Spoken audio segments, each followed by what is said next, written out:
de encuentro para el análisis y la reflexión. Las 7 de la mañana con 16 minutos y vamos a arrancar esta emisión de noticias con una muy interesante entrevista.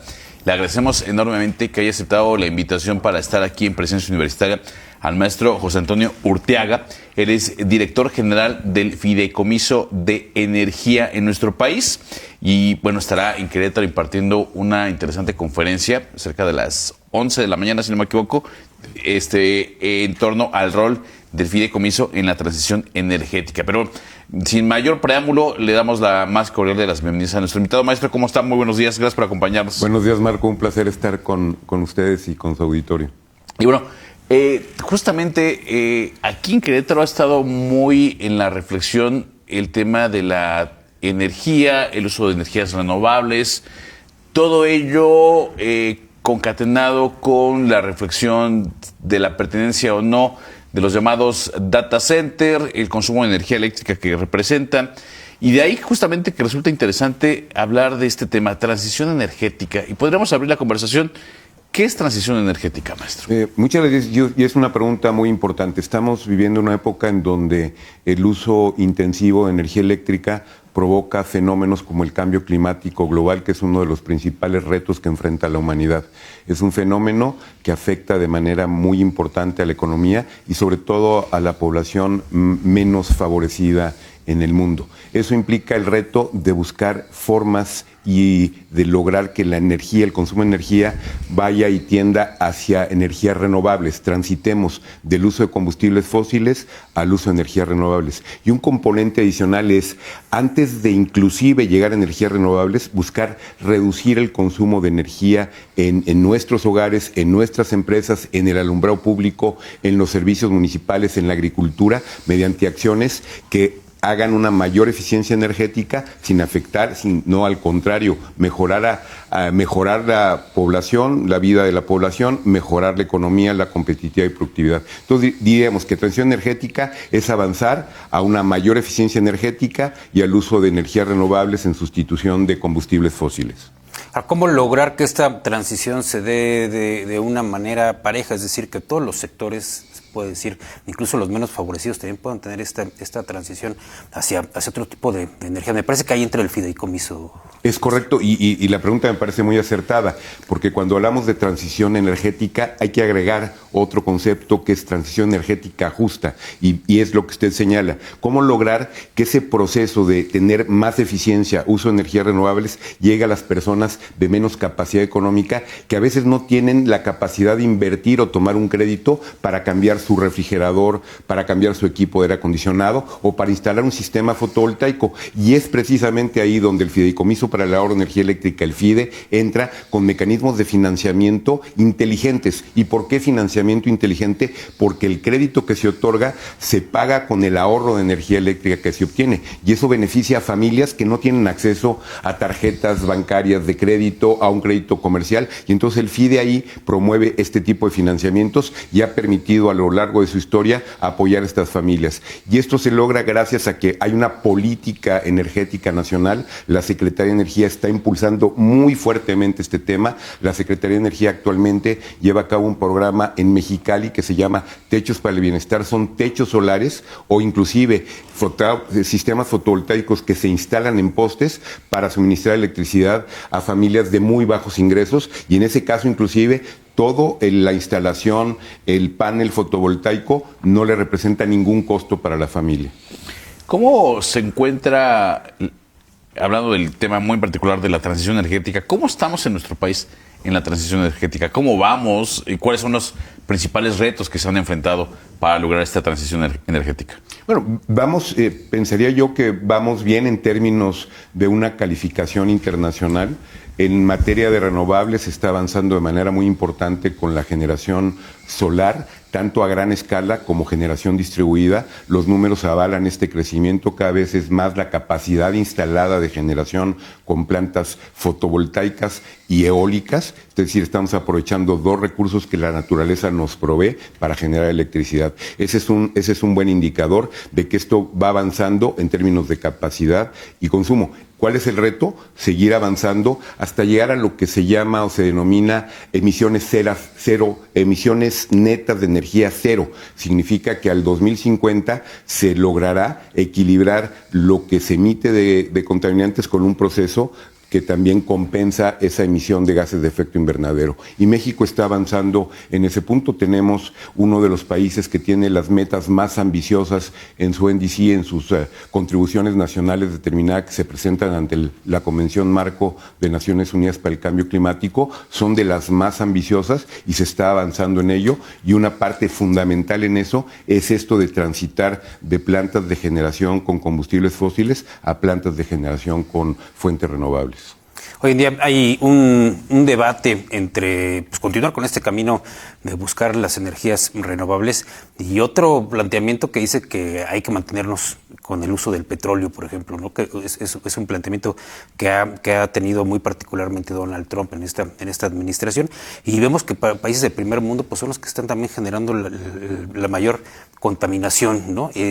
¿Hay un freno, hay alguna intención de frenar este camino hacia las energías renovables desde su punto de vista? Sí, cómo no. De hecho, la Convención Marco de las Naciones Unidas para el Cambio Climático estableció el Protocolo de Kioto. Ese Protocolo de Kioto establecía compromisos, pero diferenciados entre los países.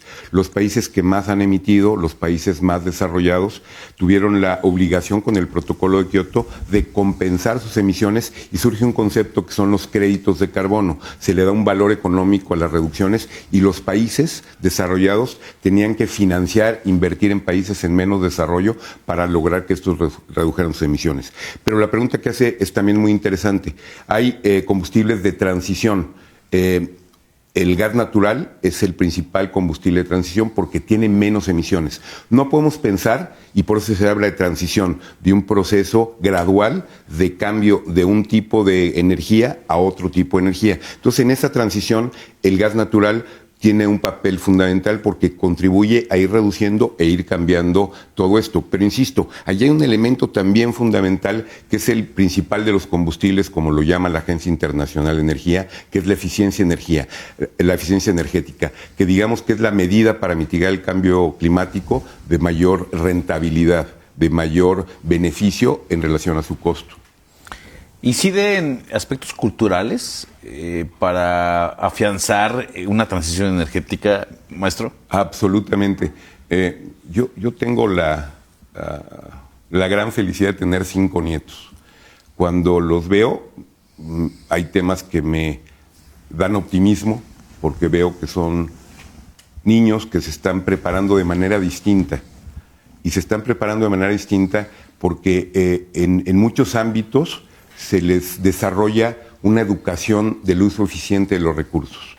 Es decir, ya al niño no se le dice, apaga la luz porque si no te voy a castigar. No, al niño se le explica, apaga la luz porque el esfuerzo que tiene que hacer la naturaleza para poder tener un interruptor y que simplemente oprimiéndolo tengamos electricidad, o que tengamos la conservación de alimentos, o que nos podamos desplazar en un automóvil, el esfuerzo que hace la naturaleza es muy grande. Entonces debemos cuidar a la naturaleza y debemos cuidar a este planeta en el que todos somos responsables. Entonces, la educación es un tema fundamental, la concientización de la población.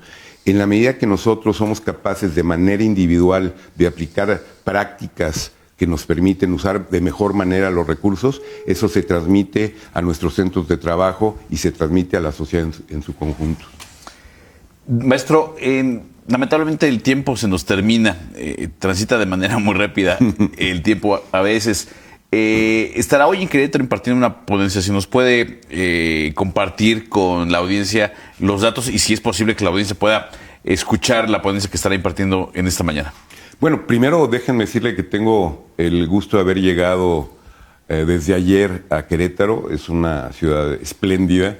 Tuve la oportunidad hace 2 meses de ir al centro con una visita guiada y Querétaro es espectacular, ¿no? Y ayer tuve la suerte de ir a visitar uno de los proyectos que está financiando el FIDE y que ya está operando. Es el rancho La Hondonada. Y en ese rancho lo que se instaló fueron un sistema fotovoltaico con almacenamiento que le permite a esta empresa que se dedica al procesamiento de leche que ellos mismos producen porque tienen ganado vacuno y lechero, que están en un esquema además regenerativo. Estoy encantado del proyecto y por eso me voy a permitir extenderme un minutito más. Claro. Entonces, esto significa que estas vacas pastan un momento y luego con complemento alimenticio. Ese sistema regenerativo ha permitido que la masa forestal o la masa natural de naturaleza haya expandido del 0.1 al 4.1% por cuidar, y eso retiene gases de efecto invernadero. Y luego tienen todo el proceso de pasteurización, fabrican quesos, es una marca que está presente en las principales cadenas comerciales, tiene mucho éxito porque es un producto más artesanal, y ahí ellos están pudiendo abastecer una buena parte de su consumo de electricidad con sistemas fotovoltaicos. El FIDE le dio un financiamiento de 13.8 millones de pesos, que lo más interesante es que lo está pagando con el flujo de ahorro que le permite ese proyecto. Ayer mismo nos fuimos a visitar restaurantes en donde tenemos sistemas fotovoltaicos, nos reunimos con los proveedores queretanos de temas de eficiencia energética para, además, estos temas contribuyen a generar empleo. Y entonces hoy nos hicieron favor de invitarnos a su programa, lo cual apreciamos muchísimo, y como bien lo señalaba Marco, vamos a estar en unos diálogos que organiza la Cámara Nacional de Manufacturas Eléctricas, y precisamente del FIDE nos toca hablar de esta transición, de cómo contribuimos a la transición energética.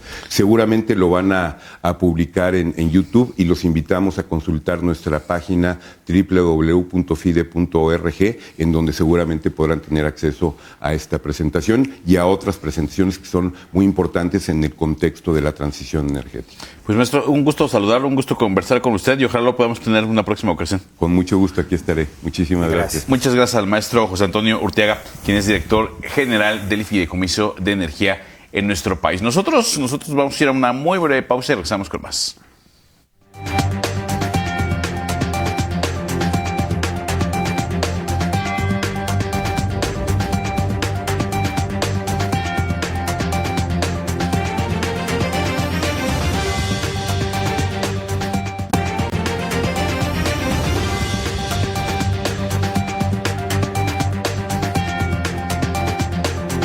Son 7:29, pues bueno, muy interesante la conversación que acabamos de sostener con el director general del FIDE.